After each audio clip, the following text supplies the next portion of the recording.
So you want to play Mage, do you? Well, that's great news. I just finished coming up with a really powerful Mage just for you. No, seriously, Mage was heavily requested, so it's about time I give what the people want.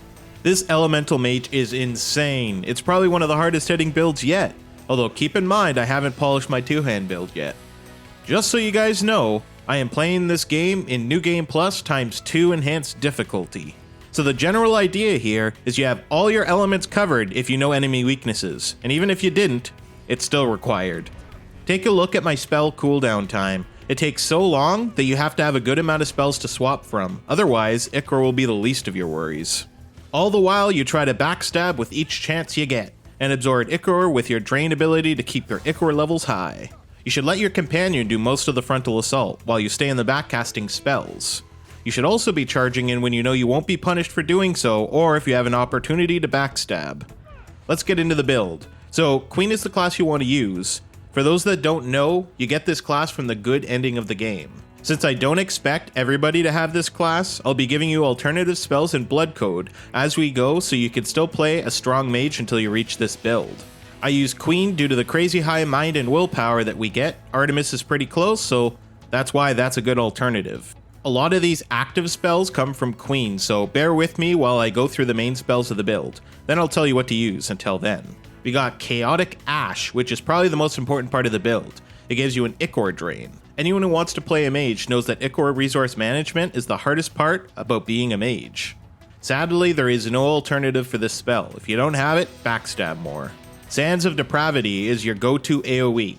After some testing, I found that this ability not only has some of the top damage for an AoE, but it's easy to get off. A lot of AoE abilities are hard to land since they don't have any range, so I use Sands of Depravity. Purging Thorn is insane. You need to watch out for walls and things because the cast can lose a lot of power if your attacks hit the wall, but this spell is your boss starter and your boss killer. It's the strongest spell you're gonna have. Rage of Perkunas, Walpurgi's Fire, and Baby Yaga's Gaze, assuming I said that right, are your main elemental attacks for the build. They do lots of damage and cost 10 ichor each, but the cooldown is insane, so you need to have all three equipped. If you don't have Queen unlocked, use the Roar abilities instead.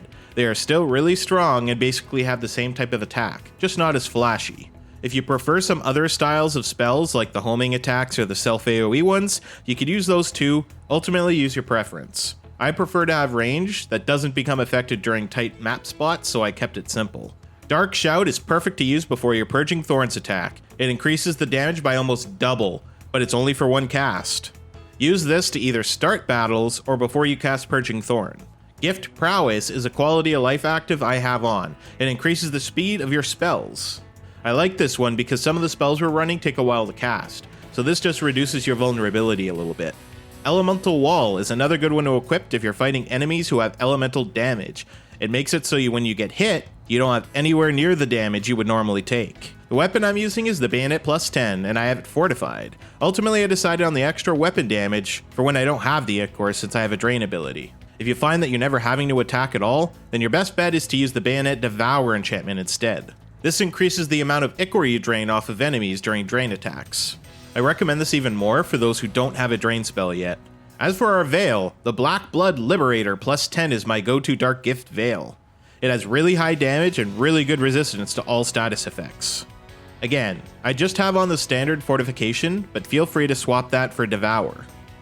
As for our passives, we got Mind/Willpower up, the Strength/Willpower up, which allows us to use two-handed swords and a lot of other weapons as well. So if you're interested in running heavier weapons instead of the gun, this is a must in order to equip them.